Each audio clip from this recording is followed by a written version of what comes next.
সংগঠনে বসে আমরা আমাদের এক ধরনের অবজারভেশন আছে, সেই অবজারভেশন থেকে কিছু কথা বলা এবং আমরা এক ধরনের সংস্কার চাই এই সংগঠনে, সেই জায়গা থেকে আমরা কথা বলবো। কিন্তু ওনারা আসলে আমাদের যে চিঠি পাঠালেন, আমরা সেই চিঠিটা ছিল এরকম যে উনি আমাদের ভাগ করে দিলেন সদস্য এবং অসদস্য করে। আর কি যারা সদস্য তাদের সাথে বসা যাবে, অসদস্যদের সাথে ওনারা বসবেন না।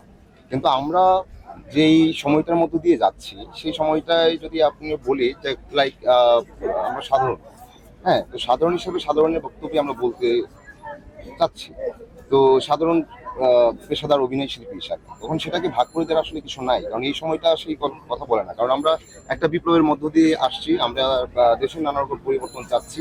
সেই সময়ে আমরা জানি যে অনেকে নীরব থেকে বা অনেকে সম্পৃক্ত থেকে অভিনয় শিল্পের মানুষ ওনারাও নানাভাবে একটা সরকারকে আসলে প্রশ্রয় দিয়েছেন বা তাদের সমর্থন দিয়েছেন।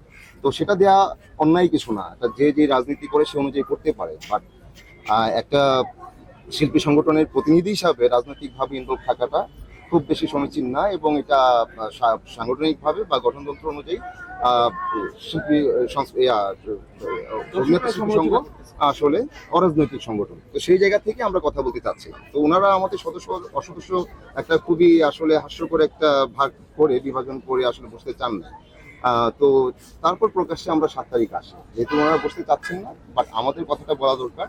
কারণ যে সময়টা যাচ্ছে সেই সময়টাকে আদর্শিক করে রাখা দরকার আগামীর জন্য, এবং সেটার জন্য আসলে সংস্কার দরকার। তো এই সময়টাকে আগামীর জন্য আদর্শিক করার জন্যই, হ্যাঁ, যেন এই সময়টা আগামীর জন্য আদর্শিক হয়ে থাকে, সেই চেষ্টাটা আমরা করছি। কি স্টেপটা আসলে কি 3 দিনের আলটিমেটাম দিয়েছিলেন? এটা কি হবে, এটা আমরা আজকে আবার সবাই এক হয়ে আমরা কথা বলতে চাই। এটা তো আমাদের আসলে একজন বা দুইজন বা তিনজনের বক্তব্য না, এটা সকলের বক্তব্য। তো স্টেটমেন্ট যেটা সবাই মনে করে সেটাই হবে। তো সেক্ষেত্রে আসলে আমাদের এই আলোচনার পরে এটা বোঝা যাবে। কিন্তু আমাদের আলটিমেটাম যেটা ছিল যে সাধারণ মানুষের কাছে এবং সাধারণ অভিনয় শিল্পীর কাছে, যারা পেশাদার অভিনয় শিল্পী, তাদের কাছে আপনারা ক্ষমা প্রার্থনা করেন এবং আপনাদের এটা ভুল হয়েছে এটা স্বীকার করেন। কারণ এই দায়টা আপনাদের স্বীকার করা উচিত, খুবই উচিত। মানুষের পক্ষে ছিল না। এবং যদি বলি যে আমরা অভিনেতা হিসেবে কাজ করছি, দর্শকের ভালোবাসা আমাদের জন্য আশীর্বাদ, এবং যে মানুষরা আমাদের ভালোবাসেন, যাদের ভালোবাসা এবং যাদের সমর্থনে আমরা এগিয়ে যাচ্ছি, তাদের সাথে এটা এক ধরনের অন্যায়, তাদের সাথে একটা অন্যায় এটা। তো সেই জায়গা থেকে আমাদের কথাগুলো বলা, খুবই বেসিক জায়গা থেকে।